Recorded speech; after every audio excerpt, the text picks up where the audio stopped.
साक्षात्कार में आपका स्वागत है। और आज के हमारे अतिथि एक ऐसे अतिथि हैं जिनको परिचय की कोई आवश्यकता नहीं है, लेकिन फिर भी मैं कुछ नाम ले रहा हूं, आप कोशिश कीजिए पहचानने की। अनिल नायक, अनिल कुमार मणिभाई नायक। इनसे शायद आपको कुछ समझ में नहीं आएगा जब तक मैं नहीं कहूंगा कि मेरे आज के अतिथि हैं L&T ग्रुप के चेयरमैन A.M. नाइक।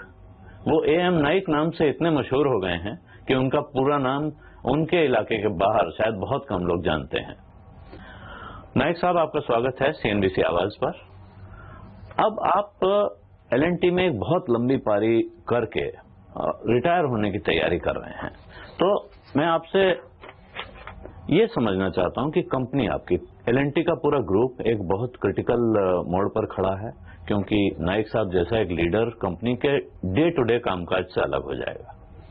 और इसी वक्त हमारा देश भी एक बहुत क्रिटिकल मोड़ पर खड़ा हुआ है।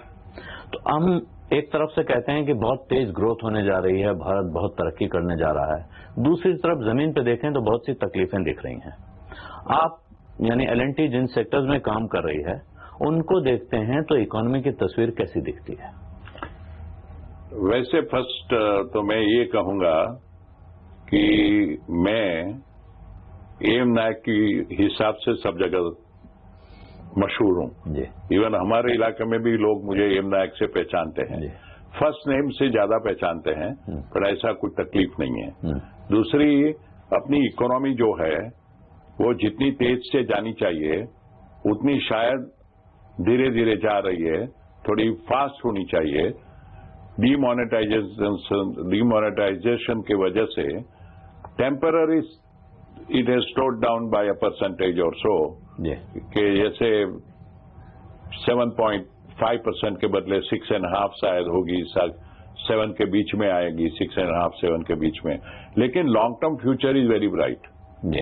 Once you take out the middle man, once you take out जो बीच में के जो आदमी होते हैं, जो करप्शन होता है, वो सब निकालेंगे तो लॉन्ग टर्म जो हेल्थ होनी चाहिए, सॉलिडारिटी होनी चाहिए अपनी इकोनॉमी की, वो वापस आ जाएगी।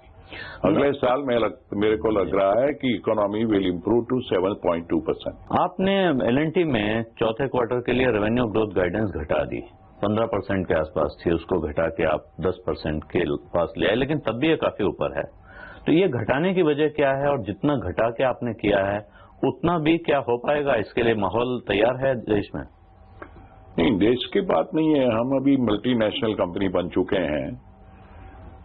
वैसे तो इकोनॉमी देश के लिए ऐसी ही थी 5 साल के बाद, पहले भी 4 साल के पहले भी, लेकिन मिडिल ईस्ट बूमिंग था। मिडिल ईस्ट का जो हमारा मार्केट था वो बूमिंग था, और 25% हमारी जो सेल थी वो sales was coming from middle east. International was more than 35%। Now हमें ऑयल प्राइस कम हो गई, उसकी वजह से जो डेवलपमेंट होना चाहिए था ऑयल प्रोड्यूसिंग कंट्री में, जैसे कि मिडिल ईस्ट, वो इतना हो नहीं रहा है। और इसीलिए हमारा जो 25% ऑर्डर बुकिंग जो मिडिल ईस्ट से आता था, अभी 15 हो गया है। 15 से भी शायद 1-2% कम होगा। वो 10-12% का हमको जो कम हुआ, उसका भरने में दूसरी बहुत सी कंट्री हमने खोल रखी है बोलेगा तो बिजनेस चालू किया है, लेकिन उसकी मैच्योरिटी आने में 2-3-4 साल लग जाता है। तो ये ट्रांजिशन टाइम में हिंदुस्तान से हम जो शॉर्टफॉल है वो पूरा नहीं कर सक रहे हैं, और बाहर से जो हम कर रहे थे पहले वो अभी स्लो है। इसीलिए जो 15% हमने बोला था उसका 10% हो सकता है। 10% होगा कि नहीं, हमारी होप तो यह है कि होगा। अभी अगले महीने एंड ऑफ मार्च में पता चल जाएगा। हमारे सड़क परिवहन मंत्री हैं नितिन गडकरी, उनका कहना है कि काफी काम सड़कों पे बहुत काम हो रहा है, खर्चा भी बढ़ रहा है, और उसके साथ कुछ एम्बिशियस प्रोजेक्ट्स हैं उनके। एक सागरमाला है, एक भारतमाला है, जिसमें पहाड़ों पर सड़कें बननी है, जहां आपकी कंपनी का बहुत काम होता है, क्योंकि ये जो प्लेन सड़क बनती है इसमें शायद आपकी कंपनी बहुत पार्टिसिपेट नहीं करती है। लेकिन it is a very big project. लेकिन जहां बहुत बड़ा प्रोजेक्ट होगा तो हम पार्टिसिपेट करते हैं। छोटे छोटे प्रोजेक्ट और सड़कें प्लेन में है तो उसमें दूसरी छोटी कंपनी भी कर सकती है। इसीलिए मैं कह रहा हूँ कि ये भारतमाला, उन्होंने बताया कि हम भारत के सारे पहाड़ों को, सड़कों, सारे रिमोट एरिया को भारतमाला कहते हैं। भारतमाला। सागरमाला वो है जो कोस्ट के साथ चलने वाली सड़क बन रही है, वो तो मुंबई में ही है खाली। नहीं, कोस्टल रोड नहीं, पूरे साउथ इंडियन जो मलाबार कोस्ट और ये कोरोमंडल कोस्ट है, उस पूरे पर एक सड़क बहुत साल लगेगा, बहुत लंबा प्रोजेक्ट है, बहुत साल। एक दूसरा सागरमाला का भी बहुत साल लगेगा, भारतमाला का भी बहुत साल। तो इसमें आपको फिलहाल कोई अपने लिए अगला 2-3 साल को तो मुझे इसके अंदर कुछ आशा नहीं लग रही है। फिर भी मुंबई में बहुत अच्छे अच्छे प्रोजेक्ट आ रहे हैं, ये और न्यू बॉम्बे कनेक्ट करने के लिए सी लिंक प्रोजेक्ट आ रहा है, कोस्टल रोड आ रहा है मुंबई के आजू बाजू में, और बहुत से ऐसे इंफ्रास्ट्रक्चर प्रोजेक्ट लाइक दूसरा तो शिवाजी स्टेच्यू आ रहा है। ऑल टुगेदर मेट्रो नया आ रहा है, मेट्रो लाइन नंबर 4, नंबर 5। तो मुंबई के आजू बाजू में और मुंबई में ही करीबन 70-75,000 करोड़ का प्रोजेक्ट आना है। आपसे अगर ये पूछा जाए कि भारत का इंफ्रास्ट्रक्चर सुधारने के लिए क्या काम टॉप प्रायोरिटी पे होना चाहिए, जैसे आप कह रहे हैं कि बड़ा काम, तो वो क्या होगा? वन थिंग इज के बहुत सी कॉम्पिटेंट कंपनी जो प्रोजेक्ट पूरा कर सकती है, वैसी कंपनी को ही क्वालिफाई करना चाहिए। अगर आप देखो इधर तो इधर रोड बनाने के लिए 15 कंपनी को क्वालिफाई कर देते हैं। हम मिडिल ईस्ट में जाए तो उधर 2 कंपनी भी क्वालिफाई नहीं होती है, क्योंकि इंटरनेशनली जो बड़ी बड़ी कंपनियां हैं उसको ही रोड का काम दिया जाता है, और दिया जाता है वो हर एक पैकेज बहुत बड़ा रहता है, 3,000, 4,000 करोड़, 5,000 करोड़ का रोड का पैकेज रहता है। इधर 500 करोड़, 600 करोड़ का पैकेज रहता है। तो छोटा छोटा कंपनी सब अंदर आती है, बाद में 1 साल 2 साल डिले होता है, और अगर देखने को जाए तो उसका डिसीजन ले जाता है L1 से। L1 बोलेगा तो लोएस्ट इंप्लाइज। अभी L&T बड़ी कंपनी है, बड़ा बड़ा प्रोजेक्ट करने लायक है, वो छोटे छोटे प्रोजेक्ट में अंदर घुसेगी, L1 बनेगा। हमारा ओवरहेड ज्यादा है बड़ा प्रोजेक्ट करने के लिए, तो ये छोटा प्रोजेक्ट के अंदर हम कॉम्पिटिटिव नहीं है, तो प्रोजेक्ट जाता है छोटी कंस्ट्रक्शन कंपनी को, और सब कंपनी तो इतनी काबिलियत वाली नहीं है, तो डिले तो होने वाला है। और इसी तरह जो L1 की बात कर रहे हैं, लोवेस्ट प्राइस की बात कर रहे हैं, जो 1 साल ज्यादा गया तो इंटरेस्ट कॉस्ट कितनी बढ़ेगी वो प्रोजेक्ट, वो देखेंगे तो फाइनली L1 नहीं होता है। तो L1 भी नहीं होता है, और आपकी बात को अगर मैं ठीक से समझूं तो क्वालिटी भी कॉम्प्रोमाइज होती है, क्योंकि हमारी बड़ी प्रॉब्लम खास वो भी होती है, और काम टाइम पर नहीं होता है। और इसीलिए मैं बोल रहा हूं कि पहला इंडिया का इंफ्रास्ट्रक्चर आगे लाना है तो बड़ा मेगा प्रोजेक्ट करना चाहिए। मेगा प्रोजेक्ट में क्या होगा, international companies and India's biggest companies 3, 4, 5 will participate. ये जो 10, 12, 15 छोटी कंपनियां हैं वो सब जुड़ जाएगी, ये 3-4 कंसोर्टियम होगा, उसके साथ वो भी आ जाएगी, तो उसका भी काम बढ़ेगा।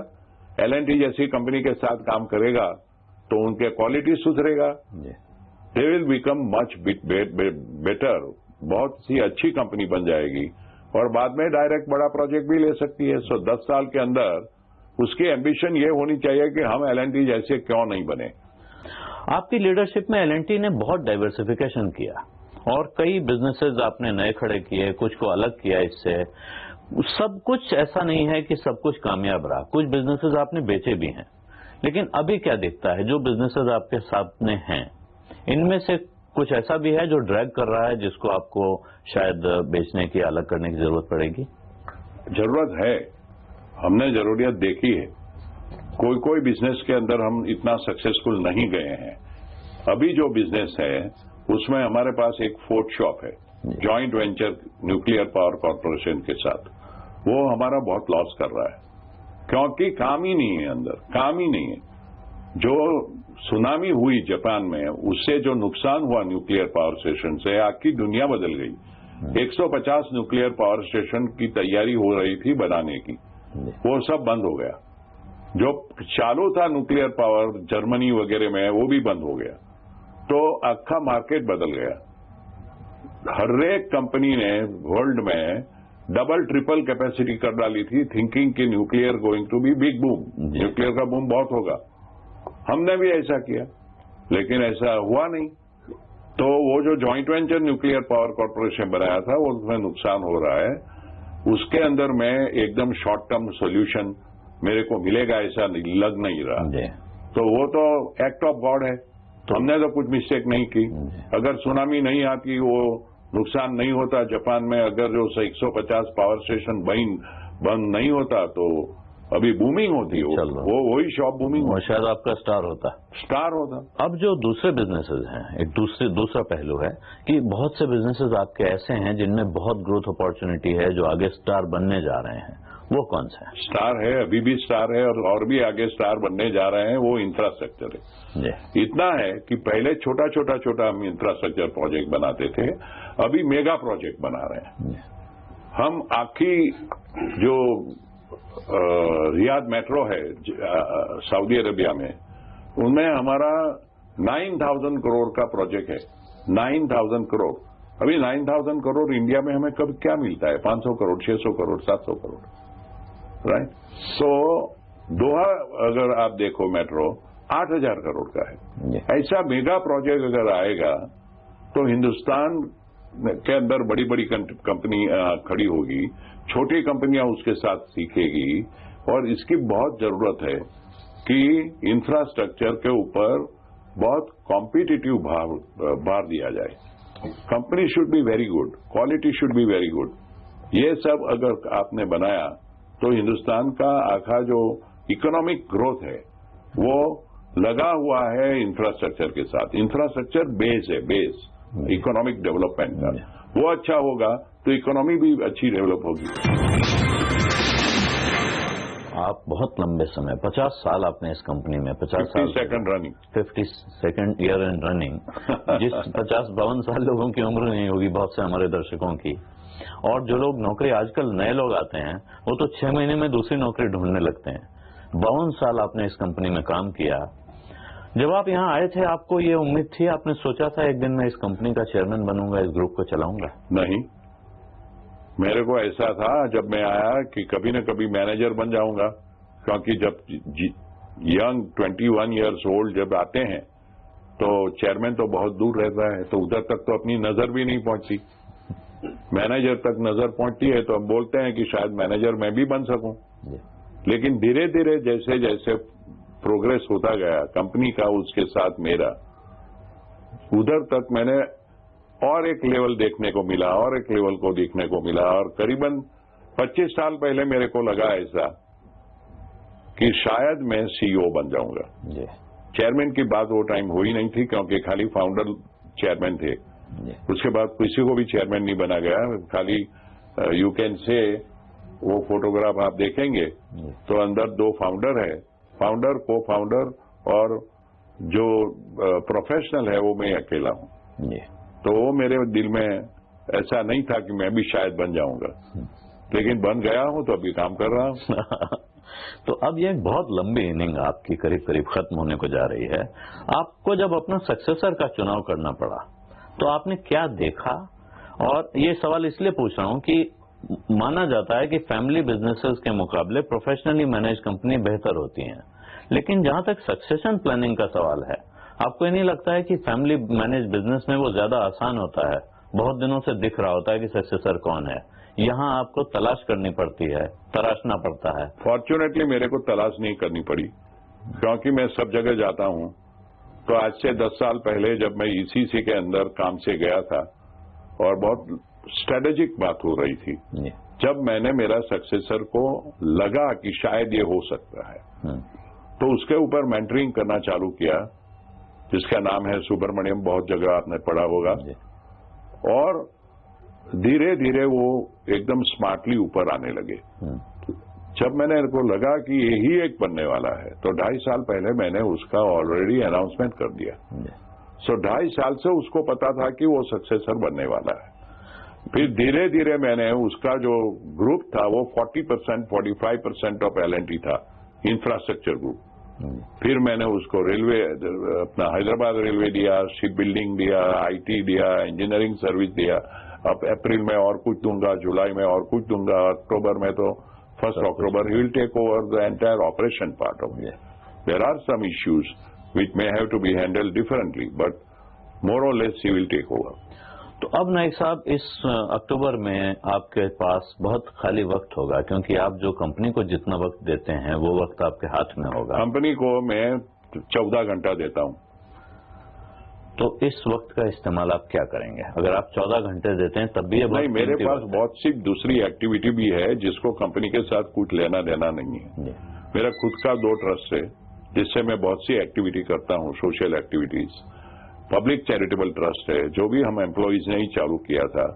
L&T एम्प्लॉय फाउंडेशन जो है जिसके पास 13% शेयर होल्डिंग है, उसको भी तो चलाना है। और L&T की CSR एक्टिविटी, क्योंकि ये 4 जो ट्रस्ट है उसकी भी वैसी एक्टिविटी है, तो CSR को भी साथ में लेके कॉम्प्रिहेंसिव प्लान बना के आगे ले जाना। उसमें 3 घंटा तो दिन का हो ही जाएगा, 3-4 घंटा। मैं कॉन्सुलेट जनरल भी हूं, राइट, तो उसमें ज्यादा टाइम नहीं जाता है, लेकिन 2-3 घंटा महीने में जा रहा है। सो ऐसा छोटा मोटा सोशल वर्क भी मेरे नहीं, सबसे ज्यादा जो आपके दिल के करीब काम है, जिस पे हमने थोड़ी नजर डाली, हमको तो शायद उसका टिप ऑफ द आइसबर्ग ही दिखा, लेकिन बहुत बड़ा सोशल वर्क आपका, आपने फिलैंथ्रोपी में जो काम किया हुआ है, आप स्कूल चला रहे हैं, अस्पताल चला रहे हैं, आपने एक गीताग्राम बनाया हुआ है।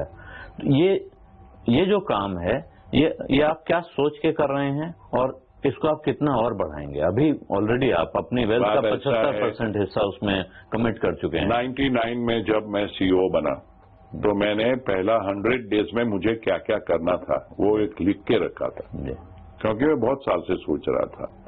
तो मैंने स्टॉक ऑप्शन एम्प्लॉइज को देना, ये एक स्कीम भी पहला 100 डेज में एलोकेट करना है करके रखा था। मार्केट प्राइस से 178 मार्केट प्राइस है, तो सब एम्प्लॉइज को दे दिया 5%। 4 साल के बाद 5% और दिया 2003 में, और 3 साल के बाद 5% दिया, लेकिन सबको नहीं दिया। जिसको पहले मिल चुका था उसको नहीं दिया। वो डिटेल स्कीम है, वो बात अलग है। अभी उसका 1100 गुना भाव हो गया, 1100 गुना। तो आपको पता नहीं होगा, L&T ने 2500 मिलियनर बनाया है, 500 के ऊपर करोड़ाधिपति बनाया है। सबका भविष्य सुधर गया है। मेरे को भी मिला। अभी वो जो पैसा आया उसका मैं अपने आप पे लिए तो खर्च नहीं सकता। कितना खर्चेगा? मेरा खर्चा 15 लाख से ज्यादा साल में होता नहीं है। उसमें मेरा सूट भी आ जाता है बनाने का। तो बाकी पैसा को मेरा चिल्ड्रन आर अब्रॉड, वो लोग तो आएगा नहीं, वो वापर नहीं सकता है। और मेरे दिल में पहले से ही मेरा ग्रैंडफादर ने आकी जिंदगी दे दी सामाजिक काम में। मेरा फादर ने आकी जिंदगी दे दी, 120 साल दोनों मिलकर। तो मुझे भी अर्थ था कि मैं भी कुछ करूं। और मुझे जब ये इनकम जो मैंने कभी सोची नहीं थी वो इनकम आ गई, तो मैंने सोचा अभी मैं कुछ सोशल काम करूं। वो सोच के मैंने 2 ट्रस्ट बनाया, और वो सोच के आपने जो फिल्म देखी वो प्रोजेक्ट सब उससे बनाया। और ऐसा अगर अपॉर्चुनिटी मिले, प्रॉपरली लैंड मिले, सारी जगह मिले, सारा काम करने की अपने को अपॉर्चुनिटी मिले, तो मैं करने वाला हूं अगला 2-3 साल। बाद में तो वो मेंटेनेंस मोड में चला जाएगा, ऑपरेशन मोड में चला जाएगा, तो you will need money to operate all of them. Right now I have 8 project. हाँ, ये जो मैंने अनदर 5 आर इन प्लानिंग। 5 और होने जा रहे हैं, प्लानिंग में है। तो अभी मैंने जो 1919 तक में हो जाएगा। ज्यादातर काम गुजरात में है, कुछ मुंबई में है जहां आपने बहुत काम किया है। कर्मभूमि या जन्मभूमि। क्या नाइक साहब कोई किताब लिखने की सोच रहे हैं अब आप? सोच तो रहा हूं। आई होप कि मेरे पास टाइम आए, क्योंकि इतना कुछ है आपके पास शेयर करने के लिए कि अगर आप लिखेंगे तो बहुत फायदा होगा। चालू है, उसका प्लानिंग चालू है अभी। और मुझे लग रहा है कि अगर मेरा बराबर दिल जुड़ा रहे वो बुक लिखने में, तो शायद एंड ऑफ द ईयर तक में हो जाएगी तैयार। एक सवाल और बहुत से लोग पूछना चाहेंगे, क्योंकि अब आपने अपनी शख्सियत में वो मुकाम हासिल कर लिया जहां सवाल पूछना स्वाभाविक है। क्या हम आपको पॉलिटिक्स में जाता हुआ भी देख सकते हैं? कभी नहीं। मैं बहुत सीधा आदमी, सीधी बात भी करता हूं, कभी कभी किसी को अच्छी भी नहीं लगती है। पॉलिटिशियन में सब, पॉलिटिकल सर्कल में सब बात करनी जो अच्छी लगनी चाहिए, वो मेरा स्वभाव पूरा नहीं है। बात सीधी करता हूं, लेकिन पॉलिटिक्स के लिए I am not equal to that. मैं इतना कैपेबल नहीं हूँ पॉलिटिक्स के लिए। डिफेंस पर जिस तरह का फोकस इस समय दिख रहा है चारों ओर, वो आपकी कंपनी का भी बहुत बड़ा फोकस है, वो कितना क्रिटिकल है और क्या प्रोस्पेक्ट्स हैं? देश के लिए बहुत क्रिटिकल है। आपको लगता है मेड इन इंडिया ये सब जो प्राइम मिनिस्टर का एक बहुत बड़ा महत्वाकांक्षी स्कीम है, लेकिन अब तक जो हुआ है, क्योंकि हमारा एरोनॉटिकल डिपार्टमेंट जो चाहिए प्लेन बनाने का इतना डेवलप नहीं हुआ। एक ही कंपनी थी, हिंदुस्तान एरोनॉटिक, लेकिन अभी हमें चाहिए बहुत मॉडर्न प्लेन्स, एकदम attacking plane, defending plane. So उसके लिए सब बाहर से ऑर्डर करना पड़ा। We are one of the biggest importer, in fact the biggest importer of planes. धीरे धीरे मेरे को ऐसा लग रहा है कि आर्मी की जो जरूरत है, नेवी की जरूरत है, वो हिंदुस्तान से बन सकती है। और उसके लिए बहुत सी कंपनी ने अंदर इंटरेस्ट लिया है, हमने बहुत बड़ा इंटरेस्ट लिया है। हमारी नाउ 9 मैन्युफैक्चरिंग फैसिलिटीज है, इंजीनियरिंग डिजाइन वगैरह करके 9 है, 7 मैन्युफैक्चरिंग है। तो हमने सब फैसिलिटी पूरी कर दी है। हम अभी करीबन 1500 करोड़ पर ईयर डिफेंस का काम कर रहे हैं। हमारा टारगेट है कि 2021 में 10,000 करोड़ हो जाएगा। और उसका हमारा पूरा स्ट्रेटेजिक प्लान रेडी है। कौन सा प्रोग्राम के ऊपर हम ध्यान रखने वाले हैं, फोकस करने वाले हैं, वो भी नक्की हो चुका है। तो मुझे तो ऐसा लग रहा है कि डिफेंस विल बी बहुत इंपॉर्टेंट बिजनेस होगा L&T का। आपकी स्कीम ऑफ थिंग्स में देखूं तो डिफेंस, अगर मैं कहूं, ₹1 में से कितना हिस्सा हो जाएगा?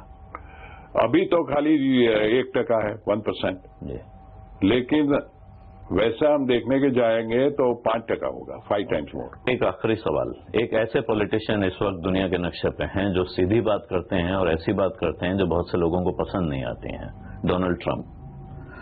अमेरिका के लिए वो कह रहे हैं सब कुछ करेंगे, लेकिन भारत की नजर से देखें तो डोनाल्ड ट्रंप हमारे लिए कैसे साबित होंगे?